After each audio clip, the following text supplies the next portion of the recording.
Gentlemen, your lower body isn't simply getting older, it's losing the mobility you once had. And when your hips become stiff, the problem doesn't stop at the hips. Your knee movement can change. Your lower back has to compensate more. Your glutes gradually lose their connection. And your ability to generate force from the pelvis can also decline. Many men think this is simply a normal part of aging, but that's not entirely true. After years of prolonged sitting and limited movement through natural ranges of motion, your hips can lose their ability to rotate, open, extend, and control movement the way they once did. That's not just a flexibility problem. It's a problem with how your body uses strength. And the good news is, you don't have to accept it. Today, I'll guide you through a 7-movement hip restoration sequence, arranged in the right order so your body can progress from opening the joint, restoring rotation, releasing stiffness, regaining extension, restoring lateral movement, integrating movement, and finally, turning mobility back into strength. These are not 7 random stretches. Each movement prepares your body for the next one. And pay special attention to the final movement, because once we restore your hip mobility, you need to teach your body how to use that regained range of motion to generate force again. No gym, no equipment, just your body in about 10 minutes a day. Let's begin with the first movement, hip circles. Exercise number 1, hip circles. First, we're going to wake up the hips. You can perform this movement standing or on all fours.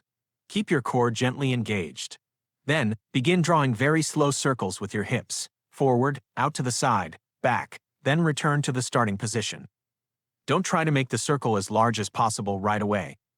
Focus on controlling every centimeter of the movement. The slower you go, the more clearly you can feel your hips moving through each direction.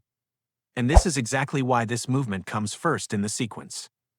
After years of prolonged sitting, the hips tend to move through a very limited range. When that happens, the body doesn't just lose flexibility, it also loses its sense of movement control around the joint. Hip circles gently bring the hips back into multiple directions of movement while also waking up the deep stabilizing muscles around the joint. Don't think of this as a stretch. Think of it as turning the hips control system back on before we ask it to perform more demanding movements. Perform 5 to 8 very slow circles in each direction. No pain, no jerking, no forcing the range of motion. The goal right now is not to open the hips as far as possible. The goal is to get the hips moving again. And once the hips are awake, we can move on to the next step, restoring the rotational ability that many men over 50 are gradually losing, with the 90/90ths hip switch. Exercise number 2, 90/90ths hip switch, restore hip rotation. Now the hips are awake. But there's one very important ability that many men over 50 gradually begin to lose. The ability to rotate the hips. Sit down on the floor. Place one leg bent at approximately 90 degrees in front of you, with the other leg bent at approximately 90 degrees behind you. Keep your torso upright and your core gently engaged. Now, slowly move both knees toward the opposite side. Don't use your hands to pull. Don't lean backward. And don't try to force your knees down toward the floor. Let the movement come from the hip joints themselves. Move slowly to one side. Pause for a moment. Then control the movement back to the opposite side. This is one of the most important movements in this sequence, because the hips don't just need to flex and extend. They also need the ability to rotate internally and externally so the body can change direction without forcing the lower back to do the hips' job. After years of prolonged sitting, this rotational ability can become restricted. When that happens, the body often has to find movement in other areas to compensate. The 90/90ths hip switch helps bring rotation back to where it belongs, the hip joint. And remember, this is not a competition to see how low you can force your knees toward the floor. The goal is to control the movement. If your hips are very stiff, place both hands behind you for support and reduce the range of motion. Perform 6 to 8 slow switches on each side. Hip circles woke up the joint. 90/90ths now teaches the joint how to rotate again. But before we ask the hips to move through larger ranges, we first need to release the area that is holding the hips back. And that's where exercise number 3 comes in. Frog rock. Release the adductors and create more space around the hips. Exercise number 3. Frog rock. Release the hips. Now we've awakened the hip joint and started restoring its ability to rotate. But if the inner hip area is still tight, we won't be able to fully access that range of motion. This is where frog rock comes in. Start on all fours. Slowly widen your knees out to the sides, with your feet turned outward. Then lower yourself down onto your elbows if that feels comfortable. Keep your back relatively stable. Now slowly shift your hips backward. Feel a gentle stretch along the inner thighs and groin. Then bring your hips forward again. Slow, controlled. No bouncing, no forcing. And this is important. You don't need to try to push your knees as low toward the floor as possible. The goal is not to prove how flexible you are. The goal is to teach your body to relax within a range of motion that it has often avoided in the past. After years of prolonged sitting, the adductors and soft tissues around the hips can become tight and restrict movement. Frog Rock brings this area into a controlled open range of motion, helping reduce the feeling of tightness in the groin and preparing the hips for a movement we've been missing for too long: hip extension. Perform 8 to 10 very slow repetitions. Each time you shift your hips backward, breathe in gently. As you return forward, breathe out and keep your body relaxed. If you feel a sharp pain in the groin or knees, bring your legs closer together and reduce the range of motion. Remember the logic of the sequence. Hip circles wake up. 90/90ths restores rotation. Frog Rock releases restriction. Now we've created more space for the hips. It's time to teach them how to extend again, and that's exactly the job of exercise number 4. Exercise number 4. Hip Flexor Lunge. Regain hip extension. Now we've released the inner hip area. But there's another movement that years of prolonged sitting have quietly taken away: the ability to move the hip behind the body. That's hip extension. Start in a lunge position, with your back knee resting on the floor. Keep your front leg stable. Now slightly tuck your pelvis backward, as if you're gently drawing your hip bones forward. Lightly squeeze the glute of your back leg. This is the most important step. Then slowly shift your body forward, only until you feel a gentle stretch at the front of the hip of your back leg. Don't push hard. Don't arch your lower back. Don't try to go as far as possible. If you have to arch your back to move forward, you've gone too far. And this is what makes this movement different from a typical stretch. We're not simply trying to make the hip flexors longer. We're teaching the body. This is how to extend the hip without relying on the lower back to compensate. After years of sitting, the hips spend a lot of time in a flexed position. When you stand, walk, or extend your leg behind you, if the hips aren't doing their share of the work, the lower back and pelvis may have to contribute more than necessary. Hip Flexor Lunge helps bring the body back toward the opposite movement pattern: hip extension plus pelvic control plus glute activation. Hold the position for about 20 to 30 seconds on each side, for 2 rounds. Throughout the hold, keep your breathing slow and allow the front of the hip to gradually relax rather than trying to force a deeper stretch. Now you have rotation. You've released the groin area. And now you're regaining extension. But the hips don't only move forward and backward. A truly free-moving body also needs to know how to move from side to side. And that's why the next movement is so important. Exercise number 5. Cossack Flow. Regain lateral movement. There's one direction of movement that many people almost completely neglect: side to side. Stand with your feet wider than shoulder width apart. Slowly shift your weight onto your right leg and lower your hips into a lateral squat. Keep your left leg extended out to the side. Your toes can point upward if you can maintain control of the position without excessive strain. Keep the foot of your weight-bearing leg firmly planted on the floor. Keep your knee tracking in the same direction as your toes. Then slowly push yourself back through the center, and shift your weight to the other side. Slow, controlled. Don't drop into the movement. This isn't just a stretch. Every time you shift to one side, your body has to absorb your weight, control the hip, and generate force to push itself back. The adductors lengthen on one side while the hip and leg on the other side generate force.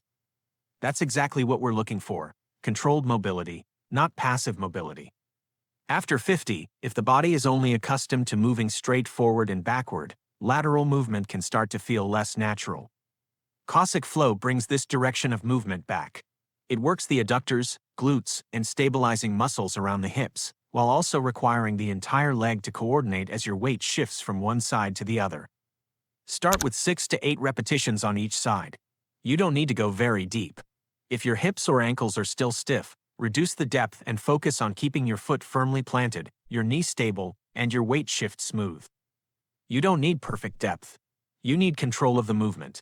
At this point, we've restored 3 very important things: rotation, extension, and lateral movement. Now it's time to bring all of them together in one movement. And that's exactly why deep squat comes next, now that the hips are prepared to use the full range of motion we've just restored. Exercise number 6 will be the test of your ability to integrate everything we've built so far. Exercise number 6. Deep squat plus breathing. Integrate the entire movement.